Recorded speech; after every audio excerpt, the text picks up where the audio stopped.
마태복음 13장 44절부터 46절 말씀까지 보겠습니다. 23쪽입니다. 자, 같이 읽겠습니다. 44절.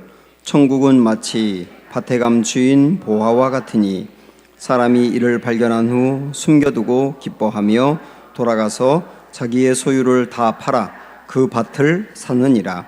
또 천국은 마치 좋은 진주를 구하는 장사와 같으니 극히 값진 진주 하나를 발견하매 가서 자기의 소유를 다 팔아 그 진주를 사느니라. 아멘. 사랑하고 축복합니다.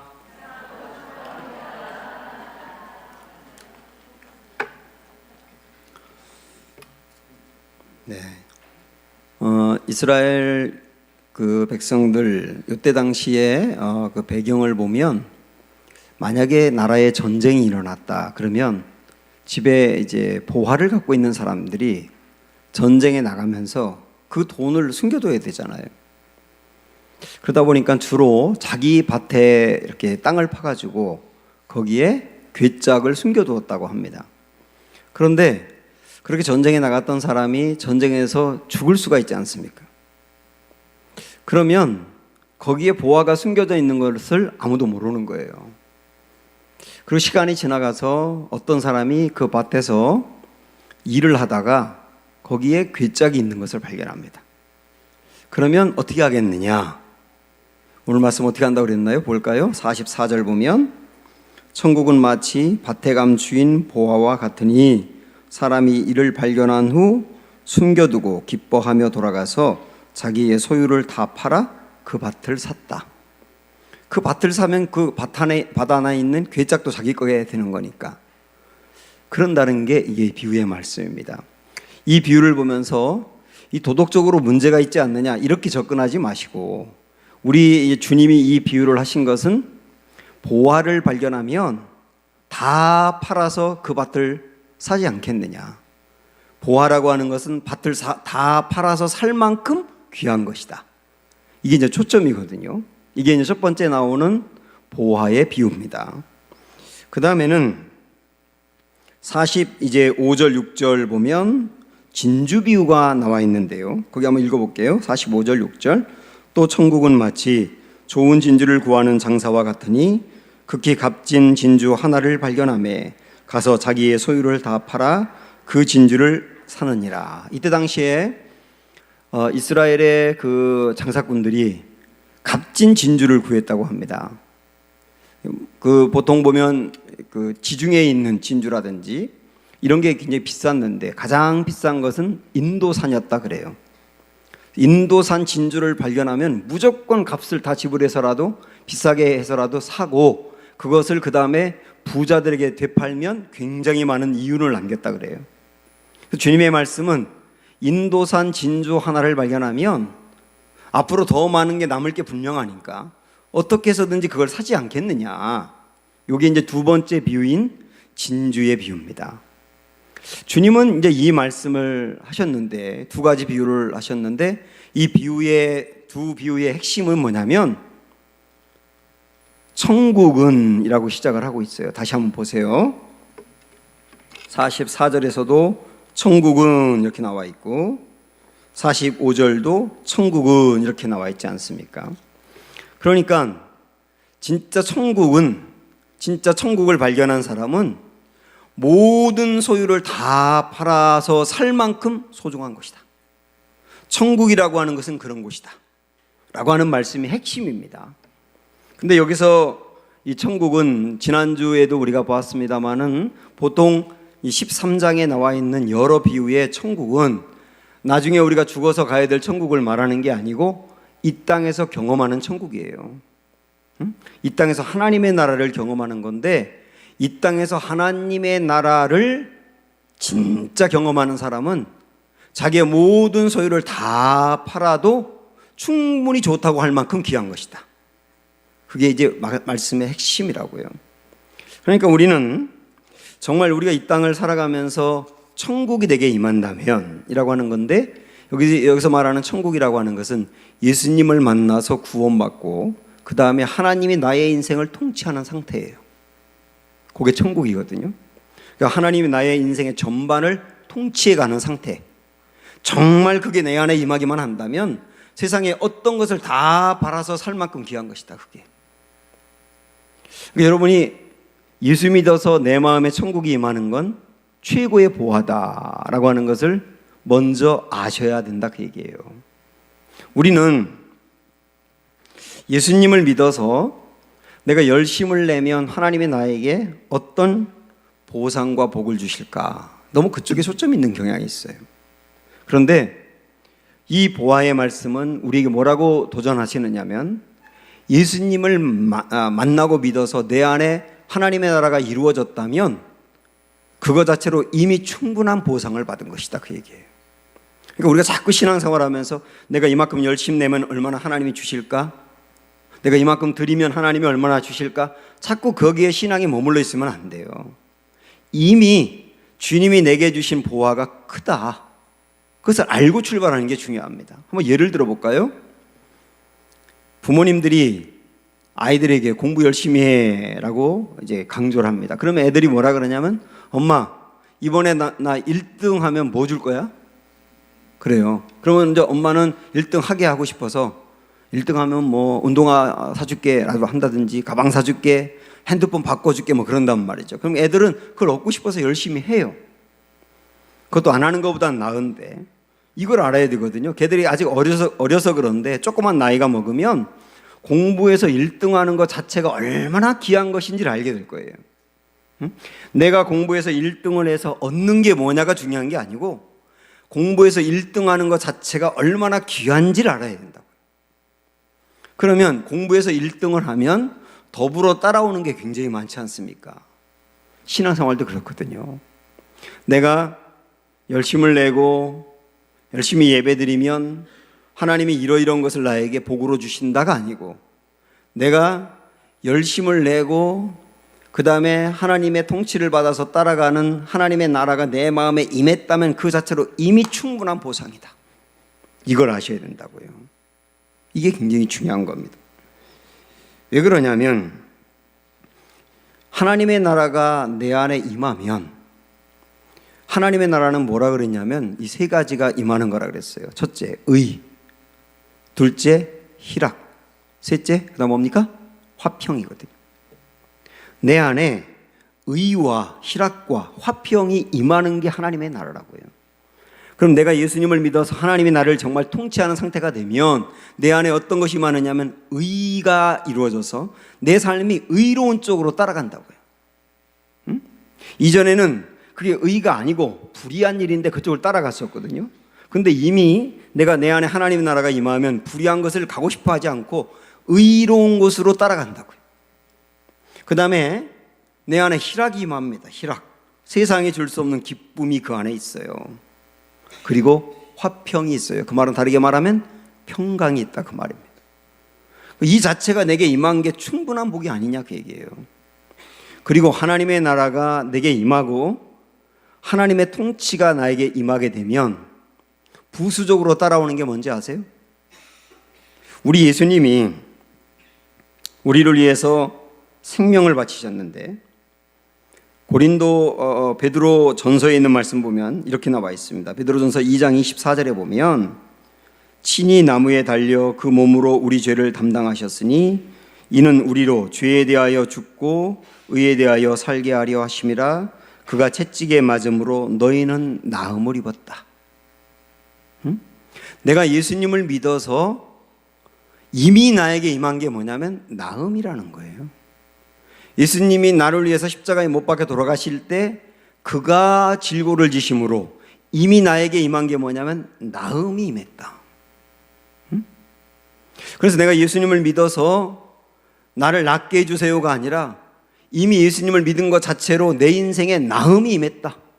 이 나음이 육체의 나음일 수도 있고 마음의 어떤 질병이 고침받는 나음일 수도 있어요. 이미 나에게 주어졌다는 게 중요하지 않습니까? 또 하나, 고린도후서 8장 9절에 보면 이렇게 말씀합니다. 우리 주 예수 그리스도의 은혜를 너희가 알거니와 부요하신 이로써 너희를 위하여 가난하게 되심은 그의 가난함으로 말미암아 너희를 부요하게 하려 하심이라. 예수님이 십자가에서 가난하게 되심으로 말미암아 예수 그리스도의 십자가를 믿고 하나님의 나라가 임한 사람에게 어떤 게 주어졌느냐면 부요함이 주어졌다. 내가 예수님을 믿어서 나를 좀 부요하게 해주세요가 아니라 예수님이 십자가에서 나를 위해 달려 들어가실 때 이미 나에게 부요함이 임했다. 물론 여기서 말하는 가난과 부요함이 꼭 물질만을 이야기하는 것은 아니라 할지라도 나의 생활의 인생의 전반을 말하는 거예요. 나의 인생의 전반의 부요함이, 영적인 부요함 뿐만 아니라 모든 삶의 부요함, 하나님이 이미 나에게 그걸 주기 위해서 예수님이 십자가에 못 박혀 들어가셨다. 그래서 내가 예수님을 믿으면 얼마나 부요해질까가 아니라 나에게 이미 하나님께서 충분한 부요함을 주셨다. 그걸 알고 믿는 게 중요하단 말이에요. 저는 이것을 예수님을 믿어서 내 마음에 하나님의 나라가 임하면 주님이 내 인생을 통치하기 때문에 하나님의 백성들이 이 땅에 살아가면서 필요한 것들을 알아서 공급해 주신다고 믿어요. 그거 진짜 통치 아닙니까? 하나님이 나의 인생을 통치한다고 하는데, 우리를 통치한다고 하는데 너는 나중에 하나님 나라 가서 부요함을 누리고 이 땅에서는 어떻게 살든 견뎌내야 돼. 그게 아니라고 봐요. 이 땅에서도 하나님의 나라같이 사는 게 주님의 뜻이기 때문에 우리를 하나님의 나라같이 살 수 있도록 우리를 통치해 가시는 게 맞는 거거든요. 하나님이 우리 인생의 통치자가 되시면 우리 인생에 어려움이 있을 수 있지만 결국 하나님은 우리 인생을 부요하게 하시는 분이다. 이 세상에서 사는 것 때문에 빈궁하고 어려워 늘 주저앉아 있고 그것 때문에 절망하고 그래서 나중에 하나님 나라 가면 좋아지겠죠. 이 땅은 어떨지 몰라도 그게 아니라는 거예요. 하나님의 나라가 내 인생에 임하면 나음을 주신다. 그리고 부요하게 하신다. 여기서 부요함은 다양하게 해석할 수 있지만 저는 이 부요함을 하나님이 우리 인생을 책임지고 통치하신다. 이렇게 이해해도 좋다고 본단 말이죠. 그러니 내가 하나님을 믿고 예수님을 믿었으니까 열심을 냈으니까 이런 거 주세요가 아니라 내가 이미 예수님을 믿어서 내 안에 하나님의 나라가 임한 것 자체가 복이다. 충분한 보상이다. 여러분이 그렇게 믿고 감사하시기를 바랍니다. 우리가 이 신앙을 갖는 게 정말 중요하거든요. 그러면 우리 인생에 하나님의 나라가 임하면 그렇게 된다고 했는데, 그러면 하나님의 나라는 어떻게 임하는 것이냐? 이걸 봐야 되겠죠. 물론 내가 예수님을 믿고 구원을 받으면 하나님의 나라가 내 안에서 이 심령에서 시작이 됩니다. 그러나 하나님의 나라를 충만하게 누리는 거하고 하나님의 나라가 이 안에 있는 거하고는 달라요. 구원을 받았는데 구원의 기쁨을 충분히 누리는 거하고 구원 받긴 받았는데 구원을 그냥 받은 거에 불과한 거하고 다른 것처럼 내 안에 분명히 하나님 나라가 임하긴 했는데 그 하나님의 나라인 의와 희락과 화평을 이 땅에서 충분히 누려가는 사람이 있단 말이죠. 우리가 하나님의 나라가 내 안에 임하는 것, 구원받는 것은 주님의 전적인 은혜로 되지만 하나님의 나라를 풍족히 누려가는 것은 오늘 말씀을 보니까 내가 해야 될 일이 있다고 말씀합니다. 그게 뭘까? 자, 말씀 다시 보세요. 두 개 비유인데 여러분이 찾아보셔야 됩니다. 44절 읽고 45절, 46절 읽을 텐데 이 두 비유의 공통점을 찾아보십시오. 자, 읽어봅니다. 시작. 천국은 마치 밭에 주인 보아와 같으니 사람이 이를 발견한 후 숨겨두고 기뻐하며 돌아가서 자기의 소유를 다 팔아 그 밭을 사느니라. 또 천국은 마치 좋은 진주를 구하는 장사와 같으니 극히 값진 진주 하나를 발견하며 가서 자기의 소유를 다 팔아 그 진주를 사느니라. 공통점이 뭡니까? 다 팔아예요. 다 팔아. 다 팔아. 진짜 값진 걸 발견했는데 여기서 말하는 값진 게 하나님의 나라라 그랬죠. 진짜 하나님의 나라가 값지고 그 하나님의 나라가 내 안에 풍성하게 임하기를 원하는 사람은 팔아. 산다는 거예요, 그거를. 그렇다고 해서 우리가 뭐 하나님 나라를 돈 주고 산다는 개념은 아니죠. 여기서 팔아라고 하는 말은 하나님의 나라가 제일 중요하기 때문에 다른 거 내가 귀히 여기던 것들을 하나님의 나라만큼 귀히 여기지 않는다는 뜻이에요. 자, 예를 들어서 두 말씀을 보면 첫 번째는 부자 비유, 여러분 아시죠? 부자 비유. 아주 부자인 이 사람이 예수님의 제자가 되고 싶어 하는데, 그런데 예수님이 그 사람을 보니까 결정적인 문제가 뭐냐면 너무 돈을 밝혀요. 돈에 대한 욕심이 너무나 많고 돈에 끌려다니는 인생이에요. 그래서 주님이 그 사람에게 요구한 것은 뭐냐면, 네가 소유에 대해서 너무 끌려다니니까 소유를 다 버리고 나를 따라라 해요. 주님은 모든 사람에게 다 그렇게 요구하지 않습니다. 그 사람에게는 그게 주님을 따르는데 결정적인 문제거든요. 소유에 너무 집착하는 거. 그 사람에게는 그걸 요구하는 거예요. 소유를 버리고 나를 따라라. 이 사람 못 버리잖아요. 더 끝내 고민하다 돌아가지 않습니까? 이 사람에게는 하나님의 나라가 임하지 않은 거예요. 왜? 팔지 않았으니까.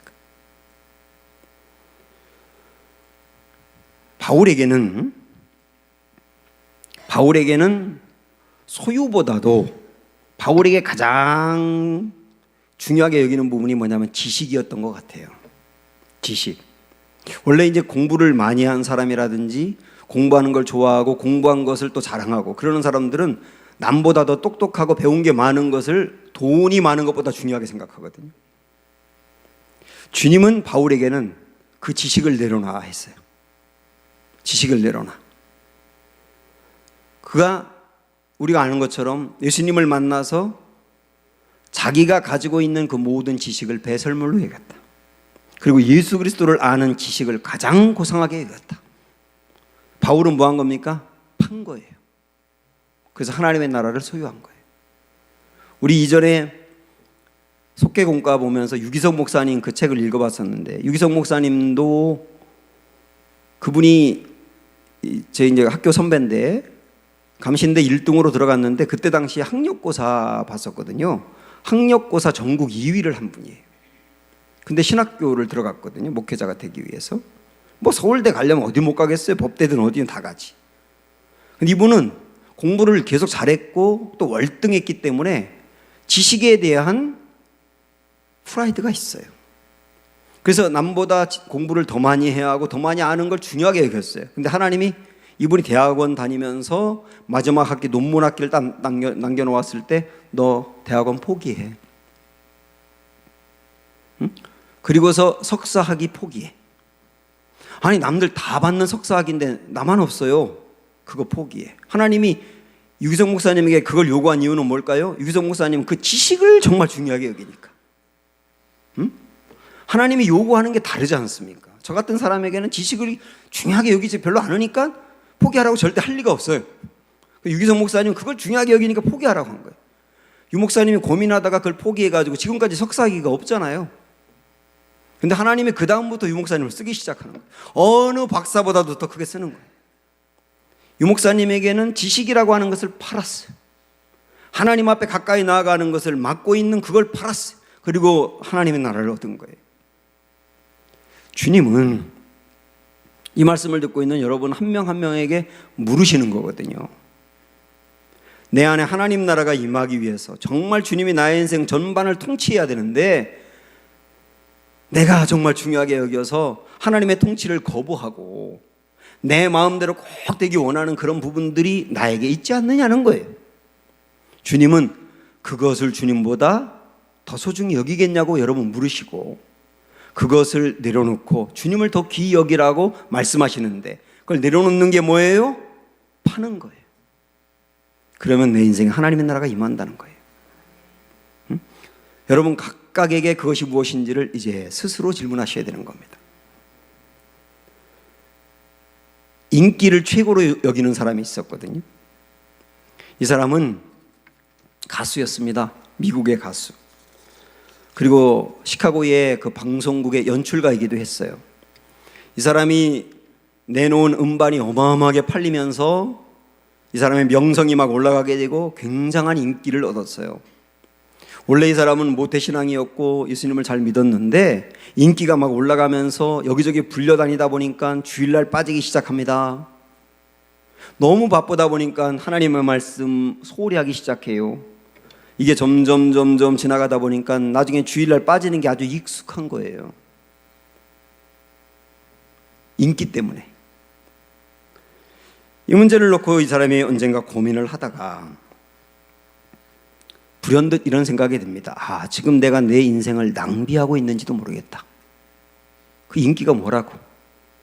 영원히 인기 있을 수는 없는 것인데 인기 때문에 예수님까지 팔아버릴 수는 없지 않는가, 이런 고민을 하던 차에 어느 집회에서 굉장히 은혜를 받고, 내가 인기 때문에 예수님과 멀어진다면 이 인기를 내려놓기 위해서 내가 세상 노래 부르지 말아야 되겠다 하고 결단합니다. 그 이후에 곧 방송국에서 또 연락이 와가지고 출연료를 몇 배 더 주겠다고 노래하라 그래요. 그때 이 사람은 주저하지 않고 그 제의를 거절하면서 뭐라고 말하냐면, 미안하지만 전화를 너무 늦게 하셨습니다. 앞으로 나의 목소리와 재능은 모두 나를 구원하신 예수님, 나의 주인이 되신 예수님의 영광을 위해서만 사용할 것입니다. 그리고 거부합니다. 그리고 찬송과 복음성가를 부르기 시작해요. 그러면서 그 기쁨을 누려가기 시작한 거예요. 돈은 예전만큼 못 벌고 인기는 떨어졌겠지요. 그런데 그 예수님을 높이는 찬양 부르는 게 좋아요. 바로 그때 막 곡이 하나 생각이 납니다. 그 곡에다가 가사를 붙였어요. 그 가사는 인기 때문에 예수님 버려가는 자기를 보면서 우리 엄마의 친구가 걱정하면서 시 하나 써줬었거든요. 이 사람에게 읽어보고 깨달으라고 그 지어준 그 시에다가 떠오르는 곡을 붙여서 만들었어요. 그 곡이 찬송가에 있습니다. 주 예수보다도 귀한 것은 없네. 이 세상 부귀와 바꿀 수 없네. 영 죽을 내 대신 돌아가신 그 놀라운 사랑 잊지 못해.